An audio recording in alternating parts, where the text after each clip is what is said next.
ఈ రాజకీయాలు ఏమీ అర్థం కావట్లేదండి. ఏదో మొగుడు పెళ్ళాలు కొట్టుకుంటున్నట్టు కొట్టుకుంటున్నారు. మొగుడు పెళ్ళాల మధ్యలో ఎవడైనా పెద్ద మనిషి వెళ్ళి తీర్పు చెప్దాం వెళ్ళాడు అనుకోండి, ఆడే పిచ్చోడు అవుతున్నాడు. అలాగే ఈ 4 పార్టీల మధ్యలో జెండా పట్టుకున్నవాడే పిచ్చోడు అవుతున్నాడు. వాళ్ళు బాగానే ఉంటున్నారు. నేను ఎందుకు ఈ మాట మాట్లాడుతున్నానంటే, నాగబాబు గారు కొన్నిదెల అని చెప్పేసి ఒకసారి అఫీషియల్ ఛానల్లోకి వెళ్ళి చూడండి. నాగబాబు గారు ఏం మాట్లాడారో మీకు అర్థమవుతుంది. ఎందుకంటే మనం సీఎం అయ్యామా, మనం అవతల నోరు ముంచామా, మనం వాడిని ఎయిర్పోర్ట్కి రాకుండా చేసామా, ఒక 4 పెళ్ళిళ్ళు చేసామా, సీఎం అయ్యేసరికి ఒక 10 పెళ్ళిళ్ళు చేసేస్తారు అనుకోండి పవన్ కళ్యాణ్ గారికి. ఎలాగా సరే ఇవన్నీ పక్కన పెడదాం. ఒకటే మాట చెప్తున్నానండి, ఈ పార్టీలు ఈ ర్యాలీల మధ్యలో పోలీసులు చాలా నలిగిపోతున్నారు. పోలీసులు కానీ వీళ్ళందరూ కూడా ఈ పార్టీ వచ్చినప్పుడు ఆయనకి దాహం వేస్తుంది, ఎక్కడికి వెళ్ళాలండి వీళ్ళిద్దరు గుద్దుకు చేస్తారు, కొట్టుకు చేస్తారు.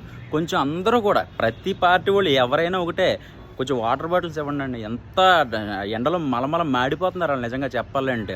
ఈ పార్టీలు 2-3 నెలల హవా నడుస్తుంది, తర్వాత ఏముండదు. పాపం వాళ్ళే కదా మొత్తం ఎలా పెడితే అలా అయిపోతున్నారు. కొంచెం